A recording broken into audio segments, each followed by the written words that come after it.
அல்ஹம்துலில்லாஹ். அல்லாஹ் மனித இனத்தை படைத்திருப்பதனுடைய நோக்கமே தன்னை வணங்க வேண்டும் என்பதற்காக என்று அல்லாஹ் திருமறையிலே சொல்லுகிறான். அல்லாஹ்வை வணங்குவதற்காக படைக்கப்பட்ட மனித இனம்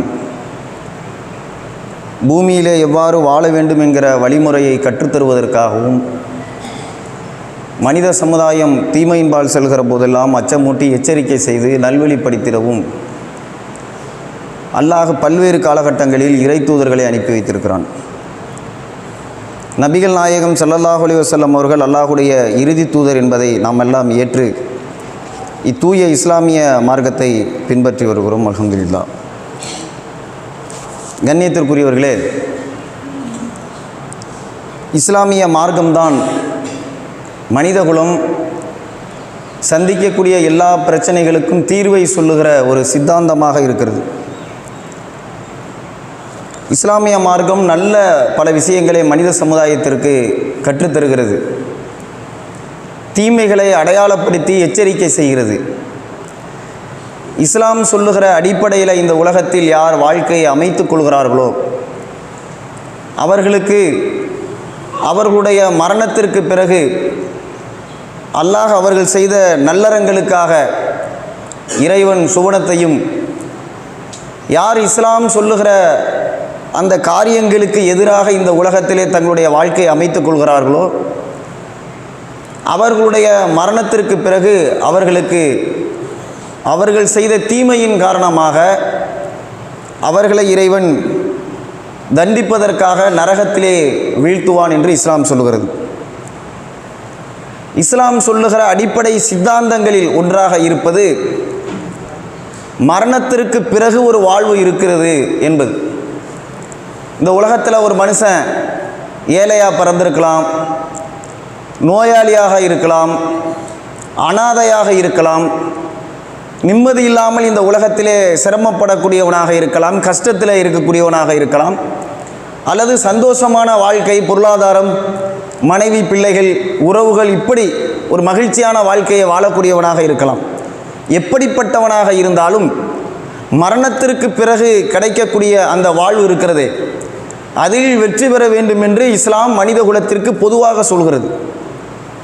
நீ கஷ்டப்படுற நினச்சிக்கிட்டு இருக்கிற, ஆனால் இங்கே படுற கஷ்டத்தை விட உன்னுடைய மரணத்திற்கு பிறகு ஒரு பெரிய கஷ்டம் உனக்கு இருக்குது.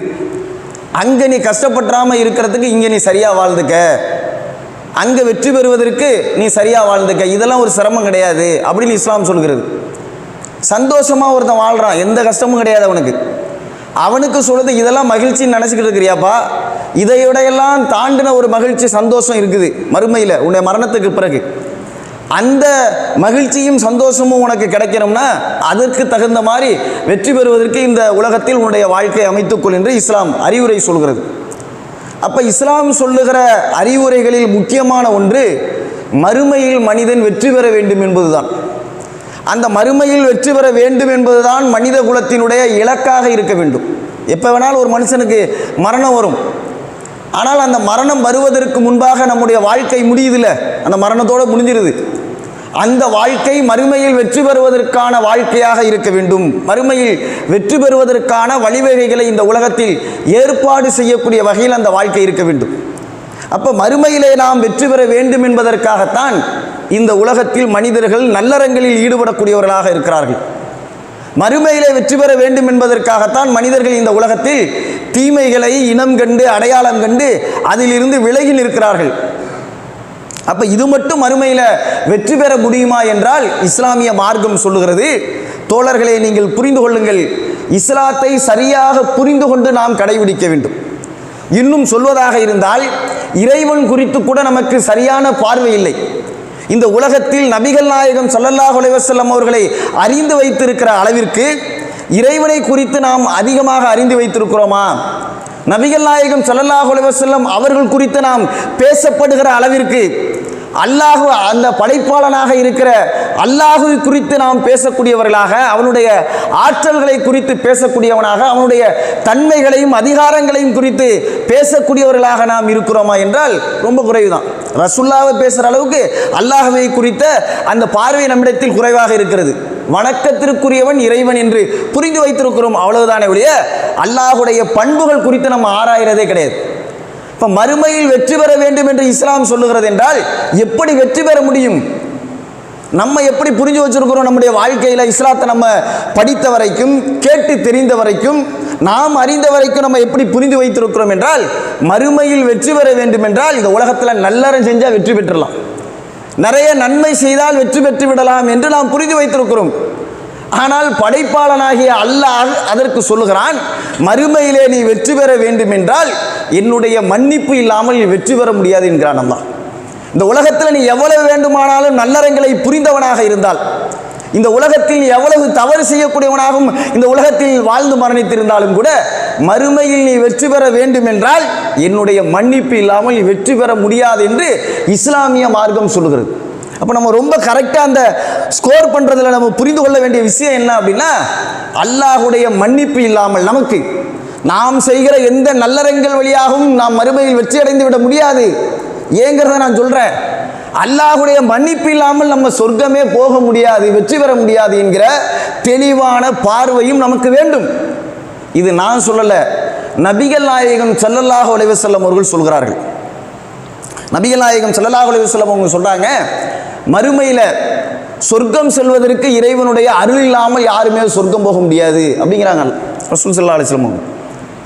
மறுமையில் ஒருத்தன் சொர்க்கம் போகணும்னா இறைவனுடைய அருள் இல்லாமல், அதான் மன்னிப்பு தான் அருள், அவனுடைய கருணை இல்லாமல், கிருபை இல்லாமல் யாரும் சோனம் செல்ல முடியாது என்று நபிகள் நாயகம் ஸல்லல்லாஹு அலைஹி வஸல்லம் அவர்கள் சொல்லுகிற பொழுது சஹாபாக்கள் கேட்கிறார்கள், அல்லாஹுடைய தூதரே, நாங்கள் ஒரு பாவம் செய்யக்கூடிய அடியார், நாங்கள் அப்படி தான் அமல்களில் கூட குறைஞ்சிருக்கும், எங்களில் ஒரு நாளைக்கு ஈமான் வளர்ச்சி அடைஞ்சிருக்கும், ஒரு நாளைக்கு குறைவாக இருக்கும், நாங்கள் அமல்களில் அசால்ட்டாக இருப்போம், கவனமற்றவர்களாக கூட இருந்துருவோம், சாதாரண மனிதர்கள் நாங்கள். ஆனால் நீங்கள் இறை தூதர், அல்லாஹுடைய தூதர் நீங்கள், உங்களுக்குமான அவங்க கேட்குறாங்க. எவ்வளவு சார்பான கேள்வி பாருங்க. நம்ம எப்படி நினச்சிக்கிட்டு இருக்கோம் பாருங்க, சஹாபாக்களுடைய தியாகங்களுடைய அந்த வரிசையில் நம்மளாம் நிற்கவே முடியாது. சஹாபாக்கள் செய்த அந்த அமல்கள், அவர்கள் செய்த அந்த தியாகங்கள், அதில் நம்ம கால் தூசி பெற மாட்டோம். ஆனால் அப்படிப்பட்ட சஹாபாக்கள் கேட்கிறார்கள், நீங்கள் இறை தூதர், உங்களுக்குமான்னு கேட்குறாங்க. ரசூல் ஸல்லல்லாஹு அலைஹி வஸல்லம் அவர்கள் அதற்கு என்ன பதிலளித்தார்கள் தெரியுமா? தோழர்களை புரிந்து கொள்ளுங்கள், நம்முடைய உள்ளத்தில் எப்படி இருக்கிறது. ஆரம்ப காலத்திலேருந்து இந்த ஊரில் நான் தௌஹீதை பேசியிருக்கிறேன், ஆரம்ப காலத்திலேருந்து இந்த ஊரில் தௌஹீது வளர்றதுக்கு நான் பாடுபட்டிருக்கிறேன், நான் தான் இந்த அமலில் முன்னோடியாக இருந்திருக்கிறேன். இன்னைக்கு பள்ளிவாசல் கட்டப்பட்டாலும் அந்த பள்ளிவாசலில் தினமும் தொழக்கூடியவனாக நான் இருக்கிறேன். என்ன மாதிரி ஒருத்தர் நோன்பு வைக்க முடியாது இந்த ஊரில், நான் தான் அப்படி நோன்பு வைக்கக்கூடியவன். எல்லாரும் ரமலானில் வைக்கிறாங்க, நான் மாதம் 3 நோன்பு வச்சுக்கிட்டு இருக்கிறேன். ஒவ்வொரு பிரார்த்தனைக்கும் இறைவனிடத்தில் நான் நோன்பு வைக்கிறேன், என்ன மாதிரி நோன்பு வைக்க முடியுமா அப்படி மனுஷன் நினைக்கிறான். இந்த ஊரில் இன்னைக்கு ஹஜ்ஜு செய்யாதவங்க இருக்கிறாங்க, நான் எத்தனை ஹஜ்ஜு செஞ்சிருக்கிறேன் தெரியுமா, எத்தனை உம்ரா செஞ்சிருக்கிறேன் தெரியுமா.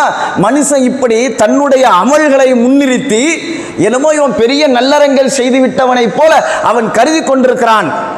சஹாபாக்கள் இப்படி கேட்கிற பொழுது நபிகள் நாயகம் ஸல்லல்லாஹு அலைஹி வஸல்லம் அவர்கள் சொன்ன பதில் என்ன? ஆமாம், நானும் தான்பா. அப்படிதான் நம்மளாம் எங்கே நிற்கிறோன்னு பாருங்க. நபிகள் நாயகம் ஸல்லல்லாஹு அலைஹி வஸல்லம் அவர்கள் யாரு? இறைவனுடைய தூதர். எப்படிப்பட்ட தூதர்? முன்பின் பாவங்கள் மன்னிக்கப்பட்டவர். நமக்கெல்லாம் தெரியுமா? நம்ம செஞ்ச பாவங்களை இறைவன் மன்னித்து விட்டான் என்பது தெரியுமா? ஆனால் நபிகள் நாயகம் ஸல்லல்லாஹு அலைஹி வஸல்லம் அவர்கள் எல்லா பாவங்களும் மன்னிக்கப்பட்ட நிலையில் இருக்கிறார்கள், இறைவனுடைய தூதராக இருக்கிறார்கள். அப்படிப்பட்டவர்கள் நாளை மறுமையிலே நான் சுவனம் அடைவதற்கு, நான் சுவனம் செல்வதற்கு இறை தூதர் என்கிற இந்த அந்தஸ்து மட்டும் பத்தாது. உங்களை விட கூடுதலான அமல் செய்யறதா நீங்க கருதுறீங்கல்ல, அந்த அமல் மட்டும் பத்தாது. உங்களை விட தியாகங்கள் அதிகமாக செஞ்சவன் நீங்க நினைக்கிறீங்கல்ல, அந்த தியாகங்கள் மட்டும் பத்தாது. உங்களை விட இந்த சமுதாயத்தை, இந்த மார்க்கத்தை வளர்ப்பதில் கவலைப்படக்கூடியவன் என்று நீங்கள் கருதுகிறீர்கள, அந்த கவலையும் தியாகமும் பத்தாதுப்பா.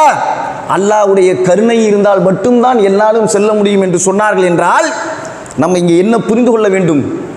நம்முடைய அமல்களினால் நாம் மறுமையில் வெற்றியடைந்து முடியாது. இறைவனுடைய கருணை இல்லாமல் நாம் சோனமே செல்ல முடியாது. அப்ப அல்லாஹ்வுடைய கருணையை இந்த உலகத்தில் எதிர்பார்த்து வாழ வேண்டும்.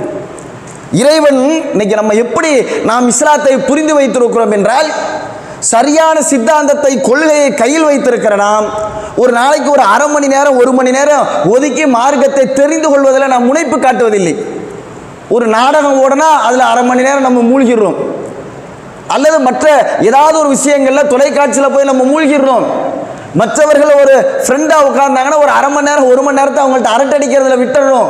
ஆனால் மறுமையில் வெற்றியடையக்கூடிய உபதேசங்களை கேட்பதற்கு, மறுமையிலே வெற்றி அடைவதற்கு நான் இங்கே செய்யக்கூடிய காரியங்கள் மறுமையில் மட்டுமல்ல இந்த உலகத்தில் எனக்கு பயனளிப்பதற்கு, நான் அந்த காரியங்களை தெரிந்து கொள்வதன் வழியாக என்னுடைய சந்ததிகளுக்கு நான் எடுத்து சொல்லுகிற நன்மையை பெறுவதற்கு ஒரு அரை மணி நேரம் நம்ம ஒதுக்குறோமா? ஒரு 1 மணி நேரம் இந்த மார்க்கத்தை கற்றுக்கொள்வதற்காக வேண்டி நம்ம ஒதுக்கிறமான கிடையவே கிடையாது. நம்ம எப்படி புரிந்து வைத்திருக்கிறோம்? நாம் செய்கிற இந்த அமல்கள் வழியாக சொர்க்கம் சென்றுவிட முடியும் என்கிற மனப்பால் நம்மிடத்தில் ஏற்பட்டு விட்டது. இன்னும் சொல்வதாக இருந்தால், அல்லாஹ்வை குறித்த நம்முடைய பார்வை எப்படி இருக்கிறது என்றால், இறைவன் கடுமையாக தண்டிப்பவன் என்பது போன்ற ஒரு மனநிலை நம்மிடத்தில் இருக்கிறது.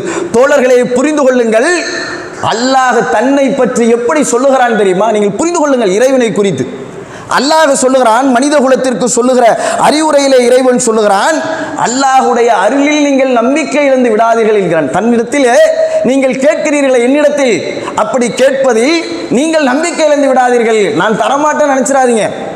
நீங்க என்ன கேட்டாலும் நான் தான்ப்பா தருவேங்கிறான் அல்லாஹ். நீங்க பாவம் மன்னிப்பு கேட்குறீங்களா? பாவம் செய்துவிட்டு அதை மன்னிக்க மாட்டேன்னு நீங்க நினைச்சிடாதீங்க.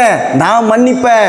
என்னுடைய அருளில் நீங்கள் நம்பிக்கை இழந்து விடாதீர்கள் என்று இறைவன் சொல்லுகிறான் என்றால், எப்படி இறைவன் மன்னிப்பை விரும்பக்கூடியவனாக இருக்கிறான், எப்படி இறைவன் மன்னிப்பை வழங்கக்கூடியவனாக இருக்கிறான். இந்த மன்னிப்பு தான் நாளை மறுமையிலே நாம் வெற்றியடைவதற்கு ஒரு வாய்ப்பாக இருக்க போகிறது என்றால் நம்ம கையேந்திரமா இறைவன்கிட்ட? நம்முடைய மனநிலையெல்லாம் எப்படின்னா, அல்லாஹ் ஒரு கொடூரமா தண்டிக்கிறவனாவே நாம் புரிந்து வைத்திருக்கிறோம் இறைவனை. நபிகள் நாயகம் ஸல்லல்லாஹு அலைஹி வஸல்லம் அவர்கள் சொல்கிறார்கள், அல்லாஹ், அதாவது இறைவனை குறித்து சொல்லுகிற பொழுது, அல்லாஹ் நம் மீது அருள் புரிவதை கடமையாக்கி கொண்டானாம். எவ்வளவு பெரிய கருணையாளன் என்பதற்கு நீங்கள் புரிந்து கொள்ளுங்கள். அல்லாஹ் நமக்கு அல்லாஹ் 5 நேரத்துக்கு தொழுகையை கடமையாக்கிட்டாங்க. நம்ம தொழுவலையெல்லாம் அல்லாஹ் கேட்பான். நோன்பு என்பதை கடமையாக்கி இருக்கிறான். வசதி வாய்ப்புகள் உள்ளவர்களுக்கு ஜக்காத்தை கடமையாக்கி இருக்கிறான். நல்லறங்கள் புரிவதை மனிதர்களுக்கு கடமையாக்கி இருக்கிறான். அப்படியெல்லாம் அல்லாஹ் நாளை மறுமையிலே நம்மிடத்தில் விசாரிப்பன். இதெல்லாம் என்ன உனக்கு கடமைட்டான். இந்த உலகத்தில் பிறந்து நீ பாட்டுக்கு இஷ்டத்துக்கு வாழ முடியாது. இந்த கடமைகளை நீ நிறைவேற்ற வேண்டும். நாளை மறுமையிலே உன்னிடத்தில் நான் விசாரிப்பேன். கடமை என்று அல்லாஹ் விதித்திருக்கிறான். அது ஒரு எஜமானன் தன்னுடைய அடிமைக்கு விதிக்கிற விதி. அது அந்த விதியில எஜமான்ட்ட போய் கேள்வி கேட்க முடியாது. நீங்க ஒரு கடையில போய் வேலைக்கு போறீங்க, நீங்க வேலை பார்த்துக்கு சம்பளம் கொடுக்குறாரு, அவர் என்ன வேலை சொல்றாரு அதை செய்யணும். அவரிடத்துல போய் நீங்க சம்பளம் கொடுக்குறீங்க, நான் இந்த வேலை தான் பார்ப்பேன்னு போய் சொல்ல முடியாது. நீ போடா அப்படின்னு வேற ஆளை வச்சிருவாரு. அல்லாஹ் என்பவன் எப்படிப்பட்டவன், எப்படிப்பட்ட எஜமானன், அகிலங்களை படைத்த அதிபதி. அவன் யாருக்கும் தனக்கு கடமைன்னு சொல்ல வேண்டிய அவசியமும் தேவையும் இல்லை அவனுக்கு. ஆனால் அப்படிப்பட்ட அகிலத்தின் அதிபதியாக இருக்கிற வல்ல ரஹ்மான், படைப்பாளன் அல்லாஹ் மனிதர்களுக்கு அருள் புரிவதை கடமையாக்கி கொண்டான் தன் மீது. எப்படிப்பட்ட கருணையாளனாக இருக்கிறான், கருணையை விரும்பக்கூடியவனாக இருக்கிறான். நமக்கு அருள் புரிவதை கடமையாக்கி கொண்டிருக்கக்கூடிய வகையில் அல்லாஹுடைய மன்னிப்பு இருக்கிறது என்றால் நம்ம எப்படி புரிஞ்சு வச்சிருக்கிறோம்? அல்லாஹ் ரொம்ப கஷ்டமானவன். ஏன்னா நம்ம அப்படிதான் நம்ம பழைய நமக்கு சொல்லப்பட்டிருக்கிறது. இறைவன் அப்படி பிடிச்சி இறுக்கி கேள்வி கேட்டு குளிக்கிடுவான், அது மறுமையில. ஆனால் உயிரோடு இருக்கிற இந்த நாளில், இந்த நாளிகையில் இறைவனிடத்திலே நீங்கள் கேட்கப்படுகிற அந்த பிரார்த்தனைக்கு அல்லாஹ் பதிலளிக்கிறான், மன்னிக்கிறான். மன்னிப்பின் வழியாக தான் போக முடியும். நபிகள் நாயகம் ஸல்லல்லாஹு அலைஹி வஸல்லம் அவங்க சொல்லி காட்டுகிறார்கள், இறைவனுடைய அந்த கருணையை நீங்கள் புரிந்து கொள்ள வேண்டும்.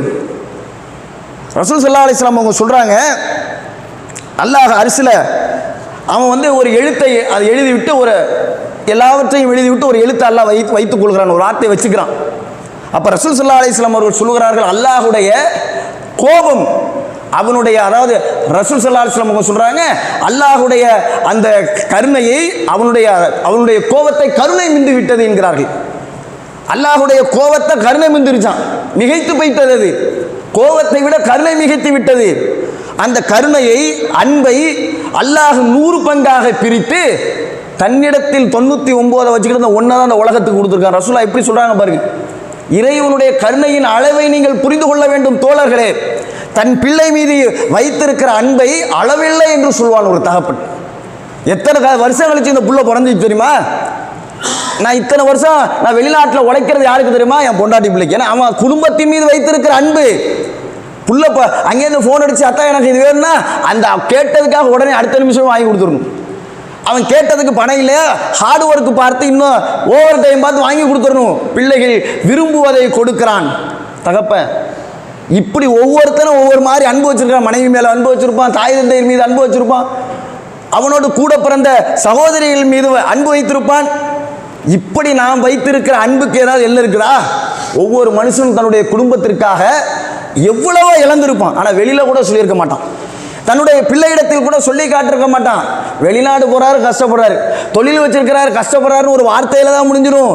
அவன் சம்பாதிக்கிறதுக்கு படுற கஷ்டமும் யாருக்கும் சொல்ல முடியாது, வார்த்தையால சொல்ல முடியாது. அவ்வளவு கஷ்டங்களையும் ரணத்தையும் அனுபவித்திருப்பான். வெளியில் சொல்ல முடியாத வகையிலே குடும்பத்திற்காக அவன் கஷ்டப்படுறப்ப என்ன பண்ணப்பான்? நம்ம குடும்பத்துக்காக, நம்ம பிள்ளைக்காக, நம்ம பொண்டாட்டிக்காக, நம்ம தாய் தகப்பனுக்காக, நம்ம சகோதரிக்காக தான் கஷ்டப்பட்டோம். அவனுக்கு அந்த கஷ்டம் கூட ஒரு மகிழ்ச்சியா இருக்கும் அந்த இடத்துல. அப்படி நினைக்கிறானே. இப்படி ஒவ்வொரு மனிதர்களும் தன்னுடைய உறவுகளுக்காக எவ்வளவு அன்பை பெறுவதற்காக, அவர் மீது வைத்திருக்கிற அன்பை வெளிப்படுத்துவதற்காக கஷ்டங்களையும் சிரமங்களையும் இந்த உலகத்திலே நாம் அடைந்திருக்கிறோமே. இந்த அன்பு எல்லாத்தையும் டோட்டலா நீங்க வச்சாலும் அது ஒண்ணுதான். உலகத்தில் இந்த வாழுகிற அனைத்து ஜீவராசிகளும் தன்னுடைய குழந்தைகள் மீது அவர்கள் காட்டுகிற அன்பு இருக்கிறது, அத்தனை அன்பை எல்லாத்தையும் ஒன்று சேர்த்து வச்சாலும் அது ஒண்ணுதான். ரசூலா சொல்றாங்கன்னா 99 அல்லாட்டா இருக்கான். அப்ப எவ்வளவு பெரிய கருணையாளன் இறைவன். அல்லாஹ்விடத்திலே கையேந்தி பிரார்த்திப்பதில் நாம் சோடையாக இருக்கு. என்ன நினைச்சுக்கிட்டு இருக்கோம்னா, இந்த நல்லறம் போதும் நமக்கு மறுமையில வெற்றி பெறதுக்கு நம்ம நினைச்சுக்கிட்டு இருக்கோம். நீங்கள் புரிந்து கொள்ளுங்கள், எந்த நல்லறத்தை அல்லாஹ் ஏற்றுக்கொண்டான் என்பதற்கு என்ன உத்தரவாதம் இருக்குது? போன வருஷம் நம்ம நோன்பு வச்சோம், அந்த நோன்பு அல்லாஹ் ஏற்றுக்கிட்டானா? நேற்று தொழுத தொழுகையை இறைவன் ஏற்றுக்கொண்டானா? நீங்கள் புரிந்து கொள்ளுங்கள், நம்ம இந்த 1 மணி நேரத்துக்கு முன்னாடி ஒரு நல்லது செஞ்சிருப்போம், ஒரு நன்மை செஞ்சிருப்போம். அந்த நன்மையை அல்லாஹ் ஏற்றுக்கொண்டான் என்பதற்கு என்ன கேரண்டி இருக்குது? இத்தனை ஆண்டு காலம் நாம் செய்த நன்மைகளை இறைவன் பரிபூர்ணமாக ஏற்றுக்கொண்டான் என்பதற்கு என்ன உத்தரவாதம் இருக்கிறது? கிடையாது. இறைவன் நன்மையை ஏற்றுக்கொள்வதற்கு கூட சில அளவுகோலை வைக்கிறாங்க. இதில் நிற்க முடியுமான்னு பாருங்க. மறுமை நாளில் சில மனிதர்கள் வருகிறார். எதுக்கு நான் சொல்றேன்னா, இறைவனுடைய கருணை எப்படிப்பட்டது என்று நீங்கள் புரிந்து கொண்டால் அல்லாஹ்விடத்தில் சரணடைஞ்சு நீங்க மன்னிப்பு கேட்கணும். அமல் வழியால நம்ம பெரிய அங்க போய் ஜெயிக்க முடியாது என்கிற அந்த அறிவை நீங்கள் மனதிலே பதிய வைத்துக் கொள்ள வேண்டும். கடமையை நிறைவேற்ற, அவ்வளவுதான். நீங்க தொழுவுறீங்க, அல்ல கூலி இல்லை போடான்ட்டானா அவன்கிட்ட போய் கேட்க முடியுமா? காசு பணம்லாம் வச்சிருக்கணும், இதெல்லாம் நீ கையில் நீ பிறந்துட்டே வரப்போ கோடிக்கணக்கில் எடுத்து வந்தியானே, நான் தந்தது. நீ தர்மம் செஞ்சுட்டு அவ்வளோதானே, நான் தாண்டா உனக்கு தந்த, இதுக்கு எதுக்குடா கூலி? நீ நான் பிறக்கிறப்ப 10 கோடியை கையில் வச்சுட்டா பிறந்த, நான் தந்த, நீ செஞ்ச போ, உனக்கு கூலியெல்லாம் இல்லை, நான் கொடுத்த நல்லபடியாக வாழ்ந்தியில போ அப்படின்ற மறுமையில் கூலி கிடைக்குமா என்ன? நீங்கள் புரிந்து கொள்ளுங்கள், இறைவனை, அல்லாஹுடைய கருணையை நாம் பெறுவதற்கு இது இறைவன் தந்திருக்கிற ஒரு பெரிய வாய்ப்பு. அந்த வாய்ப்பை நாம் இன்றைக்கு அப்படியே நம்ம தூரமாக வச்சுட்டு இருந்தோம். அமல்லாம் கொண்டு போய் நம்ம மறுமையில் சேர்த்துருண்டு. நபிகள் நாயகம் ஸல்லல்லாஹு அலைஹி வஸல்லம் அவர்கள் மறுமையில விசாரிக்கக்கூடிய அந்த நிலையை குறித்து சொல்லுகிற பொழுது 3 மனிதர்களை குறித்து சொல்றாங்க. இந்த 3 மனுஷனை பாருங்க. இவங்க யாருன்னா, மனிதர்களால் பெரிய தனவந்தர்னு புகழப்பட்டவர் உலகத்தில். அவ்வளவு நம்ம செய்கிற தர்மம்லாம் யாருக்கும் தெரியுமா? தெரியாது. ஒரு மனுஷன் அவனுடைய சக்திக்கு உட்பட்டு தர்மம் செய்வான். ஆனால் அந்த தர்மம் யாருக்குமே தெரியாது. ஆனால் இவங்க மக்களுக்கு தெரிகிற அளவுக்கு தர்மம் செய்கிறாங்க. அப்போ எவ்வளோ செஞ்சிருப்பான் பாருங்க. அந்த மாதிரி மக்களால் தர்மகர்த்தா என்று பேசப்படுகிற அளவிற்கு தர்மம் செஞ்சுட்டு வராரு. அவர் திருடலை, பொய் சொல்லலை, அடுத்தவனோட சொத்தை அபகரிக்கலை, ஹராமா வியாபாரம் பண்ணலை, அவருடைய பொருளாதாரத்தை ஹலாலா சம்பாதிச்ச பணத்தை தர்மம் செஞ்சுட்டு வந்தாங்க நிற்கிறாரு. இறைவன் எப்படி கூலி வழங்குங்கிறான் நீங்க புரிஞ்சுங்கன்னா, அம்மெல்லாம் போய் அள்ளிட்டு போயிடுவோம் நம்ம சொர்க்கத்தை நினச்சிக்கிட்டு நம்ம இறைவன்கிட்ட பாவம் மன்னிப்பு கேட்காம கையை மூடிட்டு இருக்கிறோம்ல. நம்ம ஏந்திர கையெல்லாம் எதுக்கு இருக்கு? நம்ம ஏந்திர கையை கஷ்டத்தை போக்கணும், நோய் வரக்கூடாது, அவங்களுக்கு சிரமம் இருக்கு, அல்ல அவங்களுடைய சிரமத்தை குறைச்சிரு, இந்த பிரச்சனை இருக்கு எனக்கு இந்த பிரச்சனை இல்லாமல் ஆக்கி, இப்படிதான் நம்ம ஏந்திக்கிட்டு இருக்கிறோம். இறைவா இந்த தொழுகையை நீ ஏத்துக்கன்னு கேட்டிருக்கோமா? இறைவா நான் செஞ்ச இந்த தர்மத்தை ஏத்துக்கன்னு கேட்டிருக்கோமா? இறைவா நான் செய்த இந்த உம்ராவை இந்த ஹஜ்ஜை ஏத்துக்க, என்னுடைய அமல்களுக்கு நீ கூலி வழங்குற, அதுல குறை இருக்குது, அந்த குறையெல்லாம் மன்னிச்சிடல்ல அப்படி கேட்டிருக்கிறோமா? நான் பாவம் செஞ்ச அடியான் தான் அல்ல, நான் பாவத்திற்காக உன்னிடத்தில் அழுது மன்றாடுகிறேன், இறைவா என்னுடைய பாவத்தை நீ மன்னித்து விடு என்று இறைவனிடத்தில் கேட்டிருக்கோம். அப்படி கையேந்திரமா? ஃபஜ்ருக்கு ஏந்தின கையில் இந்த இது இருக்கான்னு கேட்குறேன், இந்த விஷயம் இருக்குமா? தேவையில கேட்டு இறங்கிடும் கையை. அல்லா இடத்துல நம்ம பாவம் மன்னிப்பு கேட்கறதெல்லாம் அமல் சேர்த்துருமா? நம்ம தொழுதுட்டோம்ல ஃபஜ்ரு, இது கொண்டு போய் டைரக்டா சொர்க்கத்தில் விட்டு நினைச்சிட்டு இருக்கான் மனுஷன். ரசூல்லா சொல்றாங்க, புரிஞ்சுங்க, அந்த 3 மனிதர்களை குறித்து சொல்லும் பொழுது, இந்த மனிதர் தர்மம் செஞ்சுட்டு வர்றாரு, அவருக்கு இறைவன் கூலி வழங்கவில்லை, இறைவன் கூலி மறுத்து விட்டு நரகத்தில் கொண்டு போய் இவனை போடுங்கிறான்ல. ஒருத்தன் நல்லது செஞ்சுட்டு வர்றாங்க, செய்யாதவனை கூட அவனுக்கு இதுக்காக உன்னை நரகத்துக்கு போறேன்னு சொல்லல. அல்ல, செஞ்சுட்டு வர்றவனுக்கு உனக்கு கூலி இல்லைன்ட்டாலும் லாஜிக்கா ஓகே தான். கூலி இல்லைன்னு சொல்லிட்டு அல்லாவுக்கு கோவம் வந்து அவனை நரகத்தில் போடுங்கிறான். அடுத்த ஒருத்தர் ஷஹீது வருகிறார். இந்த உலகத்தில் யாரும் இழப்பதற்கு தயார் இல்லாத ஒரு அமல் அது. யாரும் அது ஷஹீதாவாங்களா? தன்னுடைய உலகத்தில் வாழ்க்கையே ஒருத்தர் இறைவனுக்காக அர்ப்பணிக்கிறது. அல்லாஹ் அந்த அமலை வேற ஸ்டைலில் பார்க்குறான். இறைவன் இந்த உலகத்தில் மிகப்பெரிய நல்லறமாக பார்க்கப்படுகிற அமல்களில் ஒன்று ஷஹீது. ஏன்னா தொழுதா ஒருத்தர் இறந்து போனால் மறுமையில் விசாரித்து தான் அவருக்கு சொர்க்கம் கிடைக்கும். நோன்பு வச்சுட்டு ஒருத்தர் இறந்து போறாருன்னு வச்சுங்க, மறுமையில தான் சொர்க்கம் கிடைக்கும் அவர் செய்த அமல்களுக்கு. ஆனால் ஷஹீதாக்கப்பட்ட ஒருவர் இறந்து விட்டால் அவருக்கு ஃபர்ஸுக்கு வாழ்க்கையே இல்லைங்கிறான்ல, மன்னர வாழ்க்கையே கிடையாது போட. நீ செஞ்ச அமல் எப்படி தெரியுமா? உனக்கு டைரக்ட் சொர்க்கம். பச்சை நிறத்து கிளியினுடைய கூட்டுக்குள்ள அவருடைய ரூகை வைத்து சொர்க்கத்தில் சுற்றித்திரி என்று அல்லாஹ் சொல்கிறான். அப்ப அப்படி பார்க்கிற அமலை செய்துட்டு வர்றாருங்க ஒருத்தர், சும்மா இல்லை. ஒரு தொழுகையாளியாவே இருந்து ஒருத்தர் இறந்து போனா கூட மறுமையில் அவர் ஃபர்ஸக் வாழ்க்கையை முடிச்சுட்டு வர்றப்பதான் அல்லாஹ் இந்த தொழுகைக்கெல்லாம் மார்க் போட்டு சொர்க்கத்துக்கு போகுமா. ஆனா இங்க ஷஹீதுனா உடனே சொர்க்கம், ஃபர்ஸக் வாழ்க்கை இல்லை. அப்படி ஒரு அமலை செஞ்சுட்டு வரும் பொழுது அந்த நிலை என்ன தெரியுமா? அந்த மனிதருடைய அமல் நிலை நபிகள் நாயகம் ஸல்லல்லாஹு அலைஹி வஸல்லம் அவர்கள் சொல்கிறார்கள், அப்படி செஞ்சுட்டு வந்த ஒருத்தரை பத்து இவருடைய அமலையும் இறைவன் ஏற்றுக்கொள்ளவில்லை, உனக்கு கூலி இல்லைன்னு சொல்லிட்டு இவரை நரகத்தில் கொண்டு போங்கட்டான். அடுத்தது மார்க்க உபதேசங்களை செய்தவர், பிரச்சாரம் செஞ்சவர். எவ்வளவு கஷ்டம்! சும்மா இப்ப நின்று பேசுறதெல்லாம் மேட்டர் இல்லை. அப்ப பேசுறப்ப ஆரம்பத்தில் ரசூலுல்லாஹ் அடிச்சு விரட்ட மக்கள் மூர்க்கத்தனமா இருப்பாங்களே. நபிகள் நாயகம் ஸல்லல்லாஹு அலைஹி வஸல்லம் அவர்கள் சொன்னா உடனே நம்புறோன்னு சொன்ன கூட்டம் ரசூலுல்லாஹ் லா இலாஹ இல்லல்லாஹ்னு சொன்னோன்னே அடிக்க ஆரம்பிச்சிட்டாங்க. மக்கள் ஊரை விட்டு விரட்ட ஆரம்பிச்சிட்டாங்க. சொத்து பத்தெல்லாம் சொந்த பந்தத்தெல்லாம் விட்டுட்டு ஓடினாங்க. பிறப்பிடம் அவங்களுடைய வாழ்ந்த நகரங்களை விட்டெல்லாம் ஓடினார்களே. மூர்க்கத்தனமா தாக்கனான கேட்டானா, கேள்வி கேட்டானா? அப்படிப்பட்ட நிலையில் ஒருத்தர் பிரச்சாரம் செஞ்சா எப்படி இருக்கும் கஷ்டம். அந்த மாதிரி பிரச்சாரம் செஞ்ச வரும் பொழுது அல்லாஹ் விரும்புகிற அமல்களில் ஒன்றுதான் அது. என்னை பற்றி, என்னுடைய வழிமுறையை பற்றி நான் வணக்கத்திற்குறேன் என்பதை மக்களுக்கு எடுத்துரைப்பதில் இவர் செயல்பட்ட அல்லாஹ் எப்படி கூலி தரணும்? அப்படி ஒரு அமலை செஞ்சுட்டு வர்றாரு. அல்லாஹ் சொல்றான், இவருக்கும் கூலி இல்லை, இவரை தூக்கி நரகத்தில் போடுங்கிறான். ஏன் சொன்னா?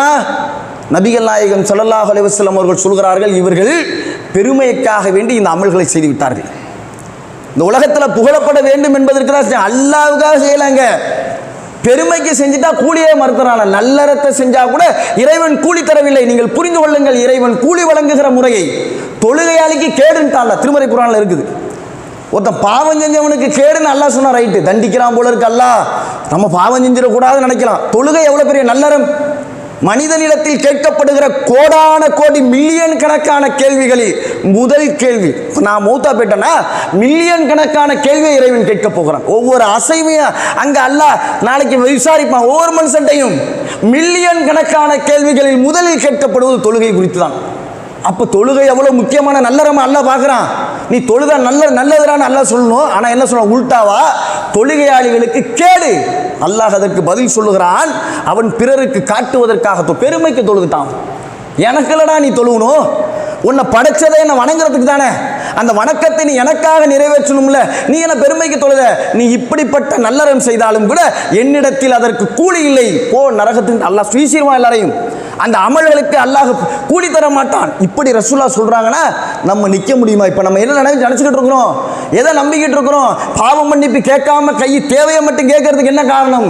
இந்த தொழுகை, இந்த வணக்கம், இந்த நல்லறம் மறுமையிலே நம்மளை வெற்றி பெற வைத்து விடும் என்று நாம் புரிந்து வைத்திருக்கிறோம். இல்லையே, அல்லாஹ்வுடைய அருள் இல்லாமல், மன்னிப்பு இல்லாமல் நம்மளை மறுமையில் வெற்றி அடைய முடியாது என்கிற சிந்தனை இருந்தால் பாவம் மன்னிப்பு கேட்காம நம்ம கை இறங்குமா? இப்போ நினைங்க, இப்படி போனாங்களே ஒருத்தவங்க, நம்முடைய அமல்லாம் எந்த மாதிரி இருக்கும்? நிற்க முடியுமாங்க? அப்போ புரிந்து கொள்ளுங்கள் தோழர்கள், இறைவன் எப்படிப்பட்ட கருணையாளன் அல்லாஹ்ங்க. நீங்கள் இறைவனை சரியாக புரிந்து கொள்ளுங்கள். சைத்தான் நம்ம மண்டையில் ஏறி விட திருவிக்கிட்டே இருப்பான். பார்த்துக்க, நீ பாட்டுக்கு பாவம் செஞ்சுக்கிட்டே இருக்கிற. ஒரு மனுஷன் திருந்தி அல்லாட்ட என்ன செய்வான்? பாவ மன்னிப்பு கேட்பான். இறைவா என்ன பாவத்தை மன்னிச்சிருன்ட்டு மறுபடியும் அந்த பாவத்தை பண்ணிடுவான். இது மனிதனுடைய இயல்பில் உள்ளது. மறுபடியும் பாவ மன்னிப்பு கேட்பான், மறுபடியும் அவன் தவறு இழைச்சிருவான். அப்படியே சைத்தான் மண்டைக்கு வருவான். பாரு என்ன அல்லாஹ்வை நீ கேலிக்குரியவனா பார்க்குறியா? நீ ஒரு பாவத்தை செய்வியா, திரும்பி மன்னிப்பு கேட்பியா, மறுபடியும் அந்த பாவத்தை செய்வியா, மறுபடியும் மன்னிப்பு கேட்பியா, அல்லாஹ்வை கேலி பேசுறியா நீ அப்படின்னு நினைப்பான். அப்போ என்ன செய்யறது? மனசுக்குள்ளே அவன் கேட்பான், என்ன செய்யறது? ஒன்று அந்த பாவத்தை விட்டுட்டு ஓடிடு, இல்லையா எப்போ நீ அந்த பாவத்தை விடுறியோ அப்போ அல்லாட்ட மன்னிப்பு கேட்கு. இப்போ என்ன பண்ணுவான்? சரி ஓகே, நம்ம இப்போ தான் வட்டிக்கு வாங்கி கடை வச்சுருக்கிறோம், எப்போ மீள்றோமோ அப்போ அந்த வட்டியிலேருந்து பாவ மன்னிப்பு கேட்டுன்னு அவன் பாவ மன்னிப்பு கேட்குறத முடிச்சிடுவான், கேட்காம விட்டுருவான். சைத்தான் அப்படி கொண்டு போய் வழி எடுத்துருவான் மனுஷனை. புரிந்து கொள்ளுங்கள், சைத்தான் மனித குலத்தினுடைய பகிரங்கமான எதிரி. இறைவனை குறித்து சிந்திக்காமல் தடுத்து கொண்டிருக்கிறான். நம்ம சரியா சிந்திக்கணும். அல்லாஹ் தன்னை பற்றி எப்படி அறிமுகம் செய்கிறான் தெரியுமா? அளவற்ற அருளாளன் அவன். நீங்க எந்த பாவத்தை செஞ்சாலும் இறைவனிடத்தில் கேட்டு நீங்கள் மன்றாடி மீளுகிற வழியை தவிர இந்த உலகத்தில் வேற வழி இருக்கா உங்களுக்கு? ஒரு பாவம் செஞ்சிட்டீங்க, அல்லாஹ்ட்ட கேட்காம யார்கிட்ட போய் கேட்க போறீங்க? அல்லாஹ் மன்னிக்காம வேற யாரும் மன்னிக்க முடியுமா? இறைவனை நீங்கள் புரிந்து கொள்ளுங்கள். எத்தனை முறை நீங்கள் தவறிழைத்தாலும் அல்லாஹ்விடத்திலே மன்னிப்பு கேட்பதை தவிர இந்த உலகத்தில் வேற வழியே இல்லை. அதுக்குத்தான் அல்லாஹ் சொல்றான், நான் அளவற்ற அருளாளன் என்கிறான். அவன் தன்னை பற்றி அறிமுகப்படுத்துவது அப்படிதான். நீங்க என்ன ஒரு அளவு வைக்கிறீங்க? சின்ன அளவு. அல்லாஹ் அப்படிப்பட்ட, இன்னும் புரிந்து கொள்ளுங்கள் இறைவனை. அவன் எப்படி மன்னிப்பவன் தெரியுமா? எந்த நல்லறம் செய்தாலும் அல்லாஹ் பரிசு தந்து விடுவான். மறுமை நாளில் அல்லாஹ் பரிசு தந்து விடுவான். அது குறித்து நாளை மறுமையில் அல்லாஹ் எப்படி சொல்லி காட்டுகிறான்? அந்த ஜட்ஜ்மெண்ட்டை கொடுத்து அணு அளவு நன்மை செய்தவன் அதை அடைந்து கொள்வான் என்று அல்லாஹ் சொல்கிறான். தீமை செஞ்சவங்க கூட அணு அளவா இருக்குதா, அதெல்லாம் கணக்கில் இல்லைன்னு விட்டுற மாட்டேனா, பிடிச்சி இழிக்கணும். அணுனா என்ன? கண்ணால் பார்க்க முடியாது. கோடான கோடான கோடான கோடி கணக்கு அந்த ஒரு பொருளை அப்படியே விரிச்சு பார்த்தா சின்ன அப்படியே ஒரு கடுகு மாதிரி தெரியும். கோடிக்கணக்கான மடங்கு அது விரிச்சிருக்கலாம், சின்ன ஒரு கடுகு மாதிரி தெரியும். ஒரு மனுஷனை கோடிக்கணக்கான மனுஷனை அப்படி விரிச்சா அப்படி இருக்கும். அது மாதிரி ஒரு அணுவை கோடிக்கணக்கான மடங்கு விரிச்சா ஒரு கடுகு மாதிரி தெரியும். இந்த மாதிரி ஒரு அணு அளவு ஒரு நன்மை செஞ்சிருக்கிறியா, அதை கூட நான் உனக்கு கூலி இல்லைன்னு நான் சொல்லிட மாட்டேன், உனக்கு கூலி தருவோம்பா. அணு அளவு பாவம் செஞ்சிருக்கியா, அதை நான் உன்னை விட்டுற மாட்டேன், உன்னிடத்தில் கேள்வி கேட்பேன் என்கிறான் அல்லாஹ். அப்படி அமல்களுக்கு இறைவன் கூலி தருகக்கூடிய ஒரு இடத்திலே மறுமை நாளில் இருக்கிறான். எல்லா அமல்களுக்கும் இறைவன் அந்த கூலியை தந்துவிடக்கூடியவனாக இருக்கிறான். அமலுக்கு பரிசு கொடுக்கக்கூடியவனாக இருக்கிறான். நீங்கள் புரிந்து கொள்ளுங்கள். அப்ப மறுமை நாளை நீங்கள் நம்ப வேண்டும். அல்லாஹ்விடத்திலே நம்ம எந்த அப்படிப்பட்ட இறைவன் அப்படி கூலி தரானே. ஒருத்தர் நல்லற செஞ்சுட்டு போறான், அந்த நல்லறத்தை இறைவன் ஏற்றுக்க மாட்டாங்க. எதுக்கு ஏற்றுக்க மாட்டானா? எவன் இந்த உலகத்தில் இறை கற்பித்த நிலையில் இறந்து விட்டானோ அவனுடைய எந்த நல்லறத்தையும் இறைவன் ஏற்றுக்கொள்ள மாட்டான். நம்மளை விடையெல்லாம் நல்லறம் செய்கிறதுல இன்னைக்கு முஸ்லீம் அல்லாதவங்க இருந்துகிட்டு இருக்கிறாங்க. ஒரு சமுதாயத்திற்கு நம்ம செய்ய வேண்டிய நல்லறங்கள் எது? எஜுகேஷன். ஒரு எஜுகேஷனை ஒருத்தனுக்கு கொடுத்து நம்ம கல்வியை கொடுத்தோம்னு சொன்னால் அவனுடைய தலைமுறையே மாறிடும். இன்னைக்கு கல்வி கொடுக்குற நிலையில் நம்ம இருக்கிறோமா? இஸ்லாம்ங்கிறதே அப்படிதான் இஸ்லாம் நமக்கு சொல்லி தருது. நபிகள் நாயகம் சொன்னாங்க, பிறர் நலம் நாடுவதுதான் இஸ்லாம் தாங்க ரசூல்லா. அப்போ ஒரு மனிதனுடைய நலம் நாட வேண்டும்னா அவனுக்கு சந்ததியே நல்லா இருக்கணும், அவனுக்கு கல்வி கொடுக்கணும். நீங்கள் 5000 ரூபாய் ஜக்காத்து கொடுக்கறது இல்லை, கல்வி கொடுக்கறது. இன்னைக்கு அப்படி கொடுக்கக்கூடிய நிலையில் ஒவ்வொரு முஸ்லீம்களும் இருக்கிறோமா? அதை புரிஞ்சு வச்சிருக்கிறோமா? அப்படி நமக்கு சொல்லித்தரப்பட்டிருக்கிறதா? கல்வியின் வழியாகத்தான் சமுதாயம் முன்னேறும் என்கிற அறிவை நாம் பெற்றிருக்கிறோமா? கிடையாது. ஆனால் முஸ்லீம் அல்லாதவர்கள் கல்விக்காக பாடுபடுகிறார்கள், கல்விக்காக உழைக்கிறார்கள், கல்லூரிகளை கட்டுகிறார்கள், பள்ளிக்கூடங்களை கட்டுகிறார்கள், ஏழை மாணவர்களை கண்டறிந்து கல்வி வழங்குகிறார்கள். ரோடு போதோ இல்லையோ, அங்க பஸ் போதோ இல்லையோ, நடந்து போறதுக்கு ரோடு இருக்குதோ இல்லையோ, அங்க இருக்கிற சின்ன குடிசையில் இருக்கிற அந்த பிள்ளைகளை கவனித்து அவர்களுக்கு கல்வியை வழங்குகிறார்கள். எவ்வளவு பெரிய நல்லறம்! இப்படி நன்மை செஞ்சு மல்டி நன்மை இதெல்லாம். அப்படி நன்மை செஞ்சுட்டு ஒருத்தன் வர்றான், அல்லாஹ் அவனுக்கு கூலி இல்லைங்கிறான். எதுக்கு கூலி இல்லைங்கிறான் தெரியுமா? அவன் இணை கற்பித்து விட்டானாம். அல்லாஹ்வுக்கு அவ்வளவு கோபம் வருதுங்க. தனக்கு இணை கற்பித்து விட்டால் எந்த நல்லறத்துக்கும் கூலி இல்லடாங்கிறான் அல்லாஹ். அந்த கூலியை நான் மறுத்ததில்லை, அவனை நரகத்தில் வீசிடுவோங்கிறான். அல்லாஹ்வுக்கு கடும் கோபத்தை ஏற்படுத்துகிற ஒரு காரியம் இணை வைப்பு. அந்த இணை வைப்பை கூட இறைவன் மன்னித்து விடுகிறான். தெரியுமா? அல்லாஹ் மன்னிக்கவே மாட்டேன்னு சொல்ற பாவமே இணை வைப்பு தான். அந்த இணை வைப்பை கூட இறைவன் மன்னித்து விடுகிறான் ஒரு கட்டத்தில். அது எப்ப? அப்ப இறைவனுடைய அருளை புரிஞ்சுங்க. எப்ப? ஒருத்தர் 40 வயசு வரைக்கும் இணை வைச்சவராக இருக்கிறது, 41வது வயசுல இப்ப இஸ்லாத்தை ஏத்துக்கிட்டாரு. வணக்கத்திற்குரியவன் அல்லாஹ் தான், லா இலாஹ இல்லல்லாஹ்னு களிமா சொல்லிட்டாருன்னு வச்சுங்க. நேற்று வரைக்கும் என்ன பாவம் செஞ்சாரோ அந்த பாவத்தை மன்னிச்சுட்டேன்னு அல்லாஹ் சொன்னாலும் ஓகே. இணை வச்சாரு. ஒருத்தர் பொய் சொல்லியிருப்பாரு, ஒருத்தர் திருடி இருப்பார், ஏதாவது அபகரிச்சிருப்பார், இதெல்லாம் நான் மன்னிச்சிட்டேன்னு சொல்லிட்டா கூட ஓகே. இணை வச்சாலும் அல்லாஹ் மன்னிக்க மாட்டேன்னு சொன்னானே, அதையும் சேர்த்து மன்னிக்கிறேங்கிறான். ஒருத்தர் இஸ்லாத்துக்கு வந்துட்டார்னா 40 வருஷம் வச்ச இணை வைப்பை கூட இறைவன் மன்னிக்கிறான் என்றால் அல்லாஹ் எப்படிப்பட்ட கருணையால், அந்த கருணையால் இடத்திலே நாம் கேட்கக்கூடியவர்களாக மாறும். அல்லாஹ் அப்படிப்பட்ட கருணையை நம்மீது பொழிவதற்கு தயாராக இருக்கிறான். இந்த கருணையின் வழியாகத்தான் மறுமையிலே நாம் வெற்றி பெற முடியும் என்கிற நம்பிக்கையை நாம் இன்னும் சொல்வதாக இருந்தால், நபிகள் நாயகம் ஸல்லல்லாஹு அலைஹி வஸல்லம் அவங்க ஒவ்வொரு நாளும் 100 முறை தௌபா செய்யக்கூடியவர்களாக இருந்தார்கள். இஸ்திக்பார் செய்வாங்களாம். ரசூல் ஸல்லல்லாஹு அலைஹி வஸல்லம் அவங்க கால் கடுக்க வீங்கி வீக்கமாக தொழுகிறாங்க. சகாபாக்கள் ஏன் அப்படின்னு கேட்கும் பொழுது, இறைவனிடத்தில் நன்றியுள்ள அடியானாக நான் இருக்கக்கூடாது, அதான் விரும்புகிறேன். சும்மா இதை அல்லாஹ்வுடைய தூதன் சொல்லிட்டு போயிட்டு நினைச்சிருங்களா? இறைவனுக்கு நன்றியுள்ள அடியானா நான் வாழ நினைக்கிறேன். எப்படி இறைவனிடத்தில் சரணடைகிறார்கள்? யார் சரணடைகிறா? நபிகள் நாயகம் ஸல்லல்லாஹு அலைஹி வஸல்லம் அவர்களை போன்று தூதர்கள் வந்தார்களே, அவர்கள் இறைவனிடத்திலே சரணடைகிறார்கள். ஏன்னா மறுமையில் வெற்றி பெறணும்னா இறைவனுடைய மன்னிப்பு இல்லாமல் வெற்றி பெற முடியாது என்பதை அவர்கள் புரிந்து வைத்திருக்கிறார்கள். நம்ம அப்படி இல்லை, நமக்கு சொல்லித்தரல. அல்லாஹ்வை பற்றி ரொம்ப கடுமையான ஆளை மன்னிக்கவே மாட்டான் அப்படிங்கிற மாதிரி நமக்கு சொல்லி தந்திருக்கிறாங்க. இப்ராஹிம் அலைஹிஸ்ஸலாம் அவர்கள் சொல்கிறார்கள், நீங்கள் புரிந்து கொள்ளுங்கள், அல்லாஹ்வுடைய தோழன் என்று வர்ணிக்கப்படக்கூடிய இப்ராஹிம் அலைஹிஸ்ஸலாம் அவர்கள் எல்லா சோதனைகளிலும் வெற்றி கண்டவர் என்று சொல்லக்கூடிய இப்ராஹிம் அலைஹிஸ்ஸலாம் அவர்கள் என்ன விரும்பினாங்க தெரியுமா? மறுமை நாளில் என்னுடைய பாவங்கள் மன்னிக்கப்பட வேண்டும் என்று நான் பேராசை கொள்கிறேன். என்னோட பாவத்தையெல்லாம் அல்லாஹ் மன்னிச்சுடணுமா மறுமையில்? யார் சொல்றா? இப்ராஹிம் அலைஹிஸ்ஸலாம் அவர்கள். நபிகள் நாயகம் ஸல்லல்லாஹு அலைஹி வஸல்லம் அவர்களை பார்த்து இவரை பின்பற்று என்று அல்லாஹ் சொன்னானே, அவர் யார்? இப்ராஹிம் அலைஹிஸ்ஸலாம் அவர்கள் சொல்லுகிறார்கள், என்னோட பாவத்தையெல்லாம் அல்லாஹ் மறுமையில் மன்னிச்சுடணும்னு ஆசைப்படுறேன். அப்படின்னா புரியுதா? சொர்க்கம் போறதுன்னா அல்லாஹ்வுடைய கருணை இல்லாமல் மன்னிப்பு இல்லாமல் போக முடியாதுன்னு புரிந்து கொள்ளுங்கள் தோழர்களை. ஒவ்வொரு நாளும் இறைவனிடத்தில் நாம் பாவ மன்னிப்பு கேட்கக்கூடியவர்களாக இருக்க வேண்டும். அல்லாஹ் மன்னிக்கக்கூடியவனாக இருக்கிறான், மன்னிப்பை விரும்பக்கூடியவனாக இருக்கிறான். அப்படிப்பட்ட இறைவனிடத்திலே அவனை புரிந்து கொண்டு அவனிடத்திலே அமல் செய்யக்கூடிய நன்மக்களாக உங்களையும் என்னையும் எல்லாம் வல்ல அல்லாஹ் ஆக்கி விடுவானாக.